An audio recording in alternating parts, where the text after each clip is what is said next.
Hello Tolkien geeks, and welcome back to Voice of Geekdom. This video is part of my playlist series on the Silmarillion. Please remember to push that like button and share your theories, questions and corrections with the community in the comments section below. If you're not already subscribed, push the big red button and please consider clicking the bell icon button to activate notifications. Last time we read about the true beginning of the Wars of Beleriand, with the commencement of the centuries-long siege of Angband. The realms of Nargothrond in the south and Gondolin in the north were established after Finrod and Turgon, two of the princes of the Noldor, were visited by the Valar Ulmo in a dream, as they slept on the banks of the river Sirion. The previous chapter finished on an ominous note, as we heard about the arrival of the father of dragons, the underdeveloped Glaurung, and the devastation he wrought in Upper Beleriand, before Fingon's archers drove the worm back to his master. Chapter 14 expands a little on the siege of Angband, and the logistical details of the new territories of the princes of the Noldor, which were set up to support the siege. The chapter gives us an overview of the geography of the region of Beleriand. I won't list all of the locations covered by this chapter here again, or I'll be repeating the entire chapter, and probably risk boring you all to tears in the process. This chapter is the last of the real bottlenecks for first-time readers of the Silmarillion. Like the Valar Quenta before it, and also Chapter 5 of Eldamar and the Princes of the Eldalie, this one contains several lists of names. As before, you shouldn't worry too much about trying to memorise all of the Elvish place names. More important places will be referenced again, and you'll get stories about those places. And unlike Chapter 5, this chapter contains absolutely no story whatsoever, so it's possible to just skip the chapter entirely if you'd like, rather than worry about the lore and the background that it provides. The other side to this is, it should be mentioned that to Tolkien, these names were extremely important. The entire basis and justification for the beginning of his imagined world was for it to act as a mythological underpinning for his invented languages. In his 1951 letter to the publisher Milton Waldman, which is printed, in part, in most editions of the Silmarillion, Tolkien writes, "Behind my stories is now a nexus of languages, mostly only structurally sketched. But to those creatures which in English I call misleadingly elves, are assigned two related languages, more nearly completed, whose history is written, and whose forms, representing two different sides of my own linguistic taste, are deduced scientifically from a common origin. Out of these languages are made nearly all the names that appear in my legends. This gives a certain character, a cohesion, a consistency of linguistic style, and an illusion of historicity to the nomenclature, or so I believe, that is markedly lacking in other comparable things. Not all will feel this as important as I do, since I am cursed by acute sensibility in such matters. This curse is what drove Tolkien to build such a vast and detailed world, and we have this obsession to thank for the stories of both the Silmarillion and the Lord of the Rings. One of the real benefits to this chapter, then, is also its biggest drawback. Being able to recognise the patterns in the names can actually help to teach the reader some basic Sindarin vocabulary. We've already heard of Doriath, the kingdom of Thingol, back in chapter 10 of the Sindar, And we already know this means the land of the fence. Chapter 14 gives us Dorthonion, the highlands between Ardgalen and Ered Gorgoroth, which is sparsely populated by the people of Angrod and Aignor, Finrod and Galadriel's brothers. We also have Dor Lomin, which was at this time home to Fingon, Fingolfin's eldest son, who rescued Maedhros in the previous chapter. The repetition of the same element in these words, Dor, is immediately apparent. The same element is present even in Gondor and Mordor. Dor, as you have now realised, means land. Once we know this, it is difficult to forget. This is why I have said before in previous videos, pay attention to when we get the English translations for Elvish names. As you start to pick up parts of the vocabulary, Dor for land and Ered for mountains, for example, it becomes easier to separate the elements of the names and then to commit them to memory. But that's enough of an Elvish lesson for now. I'd like to also recommend a couple of resources to help readers get better acquainted with the geography of Beleriand, and to make this chapter much easier to digest. Firstly, there is Karen Wynne Fonstad's Atlas of Middle-earth. The maps provided with most editions of the Silmarillion, which were drawn by Christopher himself, are unfortunately not of the greatest quality. Fonstad's Atlas is the most complete and accurate study published by a professional cartographer, and a must-have for every Tolkien collector out there. The original maps which I produced myself for this series were created from Fonstad's maps of Beleriand and Valinor. You may notice some inconsistencies between Fonstad's maps and the map drawings in the published Silmarillion. For instance, the dwarf cities of Nogrod and Belegost are shown in different locations depending on which map you're looking at. The text of chapter 10 told us that Nogrod was to the south of Belegost, which matches with the Silmarillion maps, but in Fonstad's map, the dwarven mansions are the other way around. This is because Fonstad's placement is based upon a later map that was drawn during the writing of The Lord of the Rings, and is therefore often considered more canonically correct than what was actually published in the 1977 Silmarillion that we've been reading. My second recommendation is a website, loturproject.com. Lotur Project has an interactive map of Beleriand that has links to the Tolkien Gateway wiki for various places of interest. The map is zoomable and high resolution, and it can help to better visualise the geography of the Quenta Silmarillion. It's a good stand-in for the Atlas.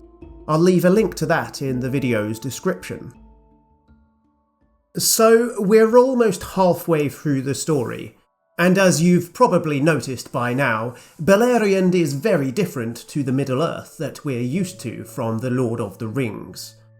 The lands that we know from Tolkien's Third Age stories are still present. The eagle-eyed amongst you may have noted that both the Misty Mountains and the Anduin River have already been mentioned in earlier chapters.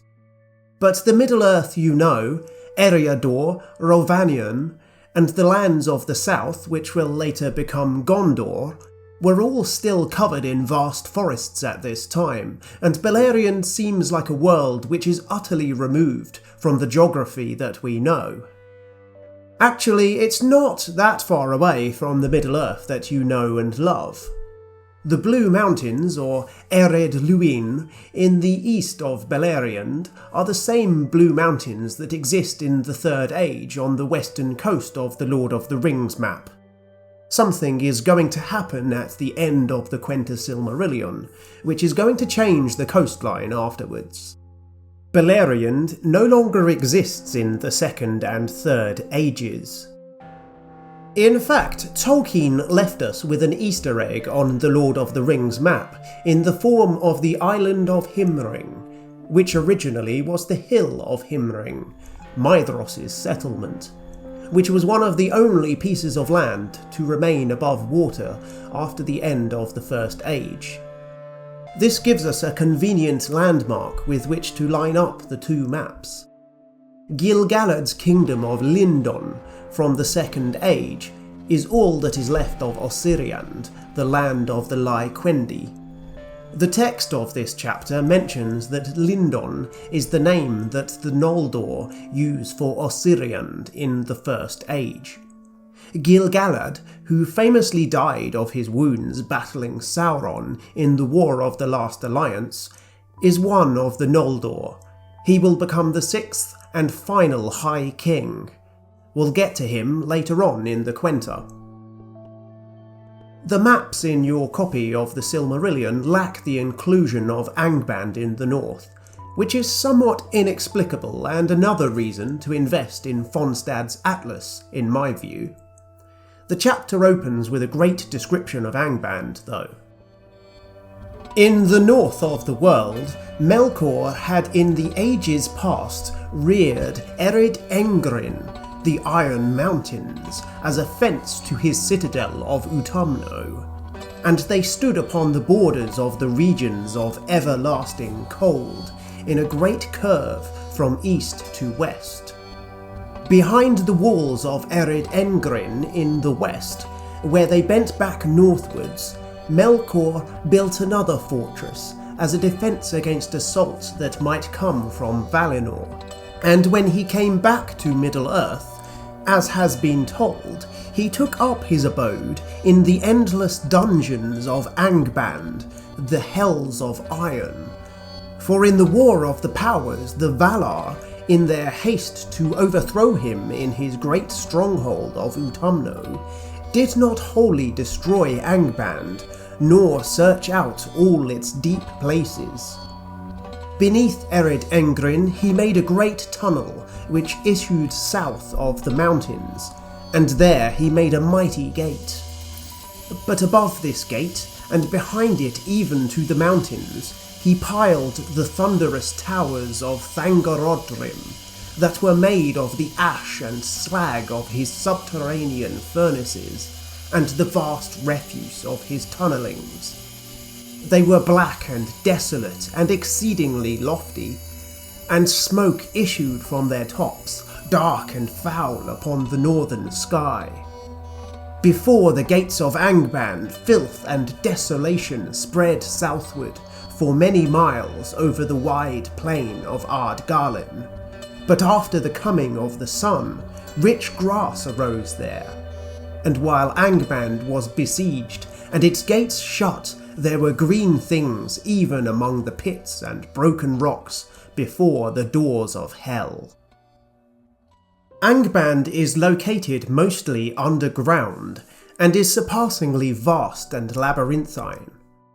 Thangorodrim was made up of 3 sheer towers, which were ugly monuments to Morgoth's power.